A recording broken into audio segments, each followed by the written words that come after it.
नमस्कार दोस्तों, हमारे हिंदी स्टोरी चैनल में आपका स्वागत है। हमारी आज की कहानी है आत्महत्या। शाम ढलने लगी थी। पार्क में बैठे वयोवृद्ध उठने लगे थे।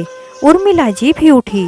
थके कदमों से यह सोचकर उन्होंने घर की राह पकड़ी कि और देर हो गई तो आंखों का मोतियाबिंद रास्ता पहचानने में रुकावट बन जाएगा।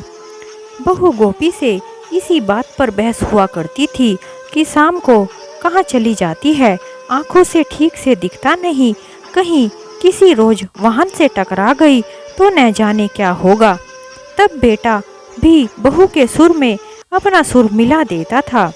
उस समय तो फिर भी इतना सूनापन नहीं था। बेटा अभी अभी नौकरी से रिटायर हुआ था। तीनों मिलकर ताश की बाजी जमा लेते। कभी कभी बहू ऊन सलाई लेकर दोपहर में उनके साथ बरामदे में बैठ जाती और उनसे पूछकर डिजाइन उतारती रहती थी। स्वेटर बुनने में उन्हें महारत हासिल थी।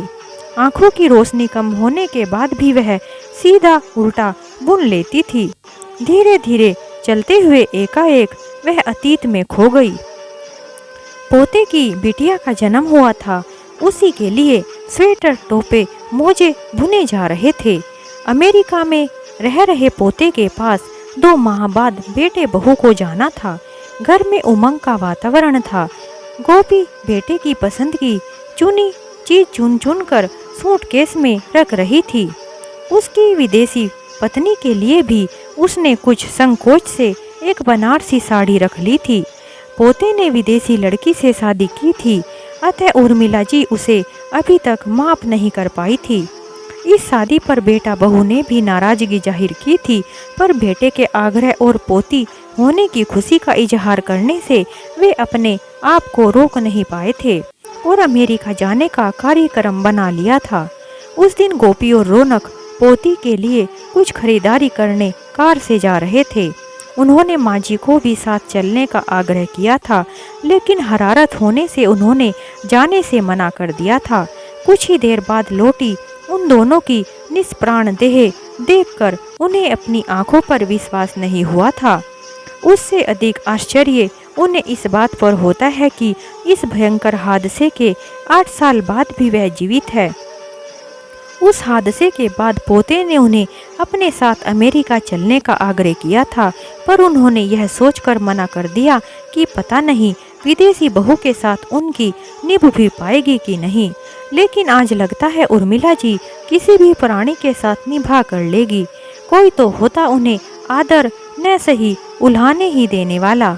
आज इतना घोर एकांत तो नहीं सहना पड़ता उन्हें। पोते के बच्चे भी अब लगभग 8-9 साल के होंगे। अब तो संपर्क भी टूट गया। अचानक जाकर कैसे लाड़ प्यार लुटाएगी वह। उन बच्चों को भी कितना अजीब लगेगा यह सब। इतने सालों की दूरियां मिटाना क्या कोई आसान काम है। उस समय गलत फैसला लिया सो लिया। उर्मिला जी पश्चाताप की माला फेरने लगी। उस समय ही क्यों, जब गोपी और रौनक खरीदारी के लिए जा रहे थे तब वह भी उनके साथ निकल जाती तो आज यह एकांकी जीवन का बोझ अपने झुके हुए दुर्बल कंधों पर उठाए न घूम रही होती। अतीत की उन घटनाओं को बार बार याद करके पछताने की आदत ने उर्मिला जी को घोर निराशावादी बना डाला था। शायद यही वजह थी जो चिड़चिड़ी बुढ़िया के नाम से वह पूरी गली में मशहूर थी। वह हमेशा सबके सामने अपनी पुरानी यादों को याद करके रोती रहती थी। शाम को उन्हें घर के अंदर घुटन महसूस होती तो पार्क में आकर बैठ जाती। वहाँ की हलचल, हंसते खेलते बच्चे उन्हें भाव विभोर होकर देखती। माताएं और अपने हम उम्र लोगों को देखकर उनके मन में अगले नीरस दिन को काटने की ऊर्जा उत्पन्न होती। यही लालसा उन्हें देर तक पार्क में बैठाए रखती थी। आज पार्क में बैठे बैठे उनके मन में अजीब सा ख्याल आया। मौत आगे बढ़े तो बढ़े, वह क्या उसे खींचकर पास नहीं बुला सकती नींद की गोलियां खा करके। इतना आसान उपाय उन्हें अब तक भला क्यों नहीं सूझा। उनके पास बहुत सी नींद की गोलियां इकट्ठी हो गई थी। नींद की गोलियां एकत्र करने का उनका जुनून किसी जमाने में बर्तन जमा करने जैसा था। उनके पति उन्हें टोका भी करते, लेकिन उर्मिला जी पुराने कपड़ों से बर्तन खरीदने की बजाय उन्हें गरीबों जरूरतमंदों को दान कर पुण्य कमा तो अच्छा होता। वह फिर पछताने लगी। अपनी लंबी आयु का संबंध कपड़े देकर बर्तन खरीदने से जोड़ती रही। आज वे सारे बर्तन उन्हें मुंह चिढ़ा रहे थे। उन्हीं 6-7 बर्तनों में खाना बनता, खुद को कोसना, पछताना और अकेले रह जाने का संबंध अतीत की अच्छी बुरी बातों से जोड़ना। इसी विचार क्रम में उर्मिला जी का सारा दिन बीत जाता। ऐसे ही सोचते सोचते दिमाग इतना पीछे चला जाता कि वर्तमान से वह बिल्कुल कट ही जाती। लेकिन आज वह अपने इस अस्तित्व को समाप्त कर देना चाहती है। ताज्जुब है, यह उपाय उन्हें इतने सालों की पीड़ा झेलने के बाद सूझा। पार्क से लौटते समय रास्ते में रेल लाइन पड़ती है। ट्रेन की चीख सुनकर इस उम्र में भी वह डर जाती है। ट्रेन अभी काफ़ी दूर थी, फिर भी उन्होंने कुछ देर रुककर लाइन पार करना ही ठीक समझा। दाईं ओर देखा तो कुछ दूरी पर एक लड़का पटरी पर सिर झुकाए बैठा था। वह धीरे धीरे चलकर उस तक पहुंची। लड़का उनके आने से बिल्कुल बेखबर था। ट्रेन की आवाज़ निकट आती जा रही थी, पर वह लड़का वहां पत्थर बना बैठा था। उन्होंने उसके खतरनाक इरादे को भांप लिया और फिर पता नहीं उनमें इतनी ताकत कहां से आ गई कि एक झटके में ही उस लड़के को पीछे खींच लिया। ट्रेन धड़धड़ाती हुई अपने रास्ते आगे निकल गई। क्यों मरना चाहते हो बेटा? जानते नहीं, कुदरत कोमल कोपलों को खिलने के लिए विकसित करती है, उर्मिला जी ने कहा। तो वह लड़का बोला, आपसे मतलब? और तीखे स्वर में वह लड़का बोल पड़ा और अपने दोनों हाथों से मुंह ढक फूट फूट कर रोने लगा। उर्मिला जी उसकी पीठ को और उसके बालों को बड़े ही प्यार से सहलाती रही। तुम अभी बहुत छोटे हो बेटा, तुम्हें इस बात का अनुभव नहीं है कि इससे कैसी दर्दनाक मौत होती है। बिना खुद मेरे मरे किसी को यह अनुभव हो भी नहीं सकता। लड़के का यह अवज्ञापूर्ण स्वर सुनकर उर्मिला जी समझाने की मुद्रा में बोली, बेटा तुम ठीक कहते हो, लेकिन हमारा घर रेलवे लाइन के पास होने से मैंने यहाँ कई मौतें देखी हैं। उनके शरीर की जो दुर्दशा होती है वह देखी नहीं जाती। लड़का कुछ सोचने लगा, फिर धीमी आवाज में बोला, मैं मरने से नहीं डरता, यह बताने की जरूरत नहीं है, लेकिन मेरे बच्चे इसमें इस बात की भी कोई गारंटी नहीं है कि पूरी तरह मौत हो ही जाए। हाथ पैर भी कट सकते हैं, पूरी जिंदगी अपाहिजों की तरह गुजारनी पड़ सकती है। बोलो, है मंजूर तुमको? लड़के ने इनकार में गर्दन हिला दी। मेरे पास दूसरा तरीका है मरने का, उर्मिला जी बोली। उससे नींद में ही मौत आ जाएगी। तुम मेरे साथ मेरे घर चलो, आराम से अपनी समस्या बताओ, फिर दोनों एक साथ ही नींद की गोलियां खाएंगे। मेरा भी मरने का इरादा है। लड़का पहले तो उन्हें हैरान नजरों से देखता रहा, फिर अचानक बोला, ठीक है चलिए। अंधेरा हो गया था, अब उन्हें बिल्कुल धुंधला दिखाई दे रहा था। लड़के ने उनका हाथ पकड़ लिया। उर्मिला जी उस लड़के को रास्ता बताती चलती रही। उन्हें अपने बेटे के हाथ का स्पर्श याद आया। उस समय वह जवान थी और छोटा सा रौनक उनकी उंगली थामे इधर उधर कूदता फांदता चलता था। फिर उनका पोता अपनी दादी को बड़ी सावधानी से उंगली पकड़कर बाजार ले जाता था। आज इस अनजान बच्चे के साथ जाते समय वह वाकई असहाय है। यह न होता तो शायद गिर ही पड़ती। वह तो उन्हें बड़ी सावधानी से पत्थरों, गड्ढों और वाहनों से बचाता हुआ ले जा रहा था। उसने उर्मिला जी के हाथ से चाबी लेकर ताला खोला और अंदर जाकर लाइट जलाई। तब उनकी जान में जान आई। खाना तो खाओगे ना बेटा तुम? जी, भूख तो बड़ी जोर की लगी है, क्योंकि आज परीक्षा फल निकलते ही घर में मुझे बहुत मार पड़ी।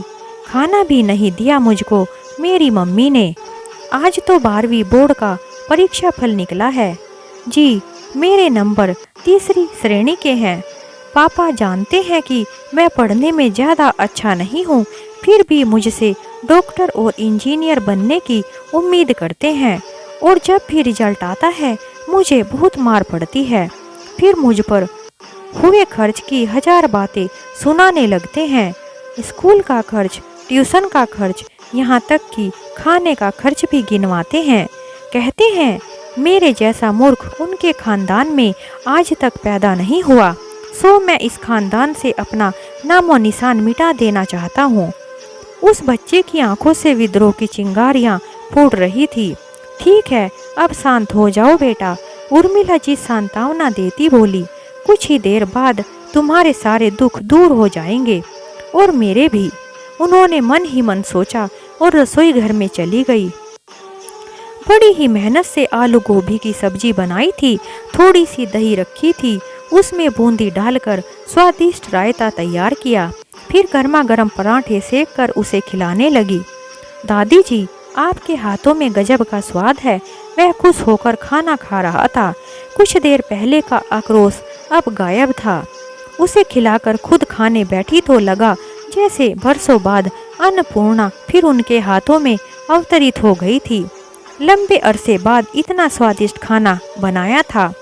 आज रात को उन्होंने आलू गोभी की सब्जी और पराठे निर्भय होकर खा लिए। न बदहजमी का डर, न ब्लड प्रेशर की चिंता। आत्महत्या के ख्याल ने उन्हें निश्चिंत कर दिया था। खाना खाने के बाद उर्मिला जी बैठक का दरवाजा बंद करने गई तो देखा वह बच्चा आराम से गहरी नींद में सो रहा था। उनके मन में एक अजीब सा ख्याल आया कि सालों से तो वह अकेली जी रही थी, चलो मरने के लिए तो किसी का साथ मिला। उर्मिला जी उस बच्चे को जगाने को हुई, लेकिन नींद में उसका चेहरा इस कदर लुभावना और मासूम लग रहा था कि उसे जगाना उन्हें नींद की गोलियां खिलाने से भी बड़ा क्रूर काम लगा। उसके दोनों पैर फैले हुए थे। बंद आंखें शायद कोई मीठा सा सपना देख रही थी, क्योंकि होठों के कानों पर स्मित रेखा उभर आई थी। उस बच्चे पर उर्मिला जी की ममता उमड़ी। उन्होंने उसे चादर ओढ़ा दी। चलो अकेले ही नींद की गोलियां खा ली जाए, उन्होंने सोचा, और फिर अपने स्वार्थी मन को फटकारा कि तू तो मर जाएगी और सजा भुगतेगा यह निरपराध बच्चा। इससे तो अच्छा है वह एक दिन और रुक जाए। और वह आत्महत्या की योजना स्थगित कर लेट गई। उस बच्चे की तरह वह खुशकिस्मत तो नहीं थी कि लेटते ही नींद आ जाती। दरअसल जागती आंखों में किसी दुखांत फिल्म की तरह जीवन के कई टुकड़ों टुकड़ों में चल रहे थे कि तभी उन्हें हल्का कंपन महसूस हुआ। खिड़की दरवाजों की आवाज़ से उन्हें तुरंत समझ में आया कि यह भूकंप का झटका है। उठो उठो, भूकंप आया है। उन्होंने बच्चे को झकझोर कर हिलाया और दोनों हाथ पकड़कर तेज गति से बाहर की तरफ भागी। उनके जागते रहने के कारण उन्हें झटके का आभास हो गया। झटका लगभग 30 सेकंड का था, लेकिन बहुत तेज नहीं था। फिर भी लोग चीखते चिल्लाते बाहर निकल आए थे। कुछ सेकंड बाद सब कुछ सामान्य था, लेकिन दिल की धड़कन अभी भी कनपटियां पर चोट कर रही थी। जब भूकंप के इस धक्के से वह उभरी तो अपनी जिज्ञासा पर उन्हें अचंभा हुआ। वह तो सोच रही थी कि उन्हें जीवन से कतई मोह नहीं बचा, लेकिन जिस तेजी से वह भागी थी, 75 साल की उम्र में निपट अकेली होकर भी जब वह जीवन का मोह नहीं त्याग सकती, तो यह बच्चा कैसे? इसने अभी देखा ही क्या है? इसकी जिंदगी में तो भूकंप का भी यह पहला ही झटका है। उफ, यह क्या करने जा रही थी वह? किस हक से उस मासूम बच्चे को वे मृत्यु के हवाले करने जा रही थी? क्या उम्र और अकेलेपन ने उनकी दिमागी हालत को पागलपन की कगार पर लाकर खड़ा कर दिया है? अब तो उर्मिला जी ने मिचमिची आंखों से बच्चे की ओर देखा। वह बच्चा उर्मिला जी से लिपट गया। दादी, मैं अपने घर जाना चाहता हूँ, मैं मरना नहीं चाहता। यह कहते हुए उस बच्चे की आवाज़ कांप रही थी। उर्मिला जी उसके सिर पर प्यार भरी थपकियां दे रही थी। लोग अब साहस करके अपने अपने घरों में जा रहे थे। वह भी उस बच्चे को संभाले भीतर आ गई। तुम्हारा नाम क्या है बेटा, बताओ तो? विजय कुमार। अभी थोड़ी देर पहले तक उन्हें इस परिचय की जरूरत महसूस नहीं हुई थी। मृत्यु की इच्छा ने अनेक प्रश्नों पर पर्दा डाल दिया था, पर जिंदगी के सामने तो समस्याएं भी होती हैं और समाधान भी। ऐसा ही समाधान उर्मिला जी को भी सूझ गया। उन्होंने विजय को आदेश दिया कि अपने मम्मी पापा को फोन करो और अपने सकुशल होने की सूचना दो। लेकिन विजय तो भय से कांप रहा था। नहीं, वे लोग मुझे मारेंगे, क्यों ना आप ही सूचना दे दीजिए।